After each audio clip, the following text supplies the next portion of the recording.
नमस्कार, मैं आर्यन सिंह। आप देख रहे हैं न्यूज डंका। न्यूज डंका में आपका स्वागत है। दोस्तों, आज हम बात करेंगे राज ठाकरे और बृजभूषण सिंह के बीच हो सकता है मुकाबला। तो आइए जानते हैं। राज ठाकरे के अयोध्या दौरे का विरोध करने वाले भारतीय जनता पार्टी के सांसद बृजभूषण सिंह अगले कुछ दिनों में महाराष्ट्र आ रहे हैं।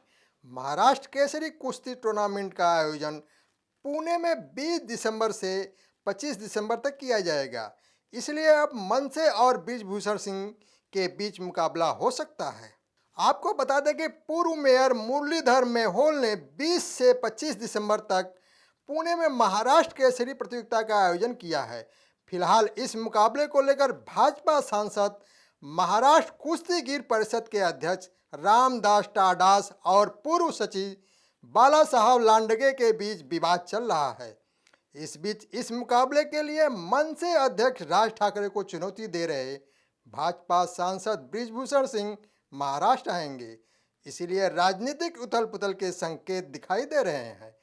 मजे की बात यह है कि मनसे अध्यक्ष राज ठाकरे 5 जून को अयोध्या जाने वाले थे। इसके लिए मनसे कार्यकर्ताओं और पदाधिकारियों ने तैयारी भी शुरू कर दी थी। हालांकि राज ठाकरे को उत्तर भारतीयों के खिलाफ अपने रुख के लिए माफ़ी मांगनी चाहिए। यदि माफ़ी नहीं मांगते तो बृजभूषण सिंह ने उन्हें चुनौती दी कि उन्हें उत्तर प्रदेश में पैर रखने की अनुमति नहीं दी जाएगी। इसीलिए माहौल गर्मा गया था। यही नहीं, बृजभूषण सिंह ने चुनौती देते हुए कहा था कि राज ठाकरे और उनके कार्यकर्ता उत्तर प्रदेश आते हैं तो वे सुरक्षित वापस नहीं लौट पाएंगे। एक तरफ जहां मनसे और भाजपा में गठबंधन की बातचीत चल रही थी, वहीं उत्तर प्रदेश में राज ठाकरे को बृजभूषण सिंह की चुनौती की खूब चर्चा थी।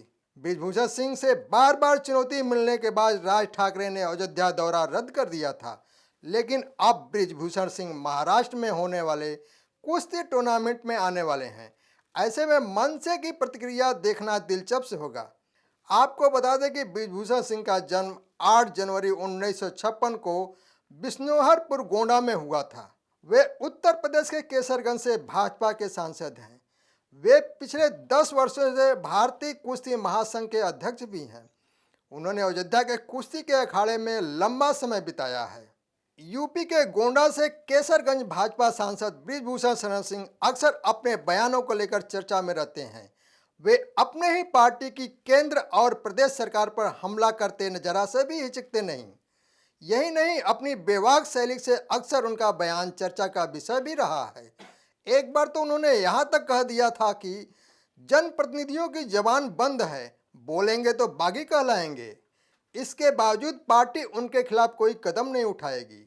वहीं चर्चा होने लगी कि आखिर बृजभूषण शरण सिंह का पार्टी में कद कितना बड़ा, क्यों और कैसे है। बृजभूषण शरण सिंह 1-2 नहीं बल्कि लगातार 6 बार सांसद बने हैं। यहाँ तक कि एक दौर में बलरामपुर में भाजपा को जीत दिलाने में बृजभूषण की बड़ी भूमिका रही थी। वैसे तो उन्होंने पहली बार 1991 में गोंडा लोकसभा सीट से चुनाव लड़कर जीत दर्ज की थी। यहाँ उन्होंने आनंद सिंह को रिकॉर्ड 1.13 लाख वोट से हराकर इतिहास बना दिया था। कुश्ती और पहलवानी के शौकीन बृजभूषण ने 1979 में कॉलेज से छात्र राजनीति की शुरुआत की थी, जहां रिकॉर्ड वोटों से छात्र संघ का चुनाव जीता था। इसके बाद 1980 के दौर में पूर्वांचल के कई जिलों में युवा नेता के तौर पर इनकी पहचान होनी शुरू हो गई। 1988 के दौर में पहली बार इनका भाजपा से संपर्क हुआ और यहाँ से उन्होंने हिंदूवादी नेता के तौर पर छवि बनानी शुरू कर दी। 1991 में पहली बार बृजभूषण ने लोकसभा चुनाव में जीत का स्वाद चखा। हालांकि कुछ समय बाद टाडा से जुड़े मामले में उन्हें जेल जाना भी पड़ा। तब इनकी राजनीति हल्की पड़ गई। भाजपा को जब बलरामपुर में लगातार हार मिल रही थी, तब बृजभूषण शरण सिंह को फिर मैदान में उतारा गया। 1999 में उन्होंने बलरामपुर से जीत भी दर्ज की। बृजभूषण शरण सिंह का गोंडा, बलरामपुर, अयोध्या समेत कई जिलों में दबदबा बढ़ता गया। 1999 के बाद से अब तक सभी लोकसभा चुनाव में बृजभूषण ने एक बार भी हार का सामना नहीं किया। इस दौरान उनकी सीट भी बदलती रही। इसी बीच उन्होंने एक बार मतभेद के चलते भाजपा छोड़ दी थी, लेकिन कुछ समय बाद फिर वापसी हो गई। आपको बता दें कि बृजभूषण शरण सिंह राम मंदिर मुहिम का भी अहम हिस्सा रहे हैं। अयोध्या में विवादित ढांचा गिराने के मामले में लाल कृष्ण आडवाणी सहित जिन 40 लोगों के खिलाफ आरोप बनाया गया था उनमें बृजभूषण शरण सिंह भी शामिल थे। हालांकि 28 साल बाद 20 सितंबर 2022 को उन्हें सभी आरोपों से बरी कर दिया गया था। तो दोस्तों, यह वीडियो कैसा लगा, लाइक शेयर कमेंट और हमारे YouTube चैनल को सब्सक्राइब करें। धन्यवाद।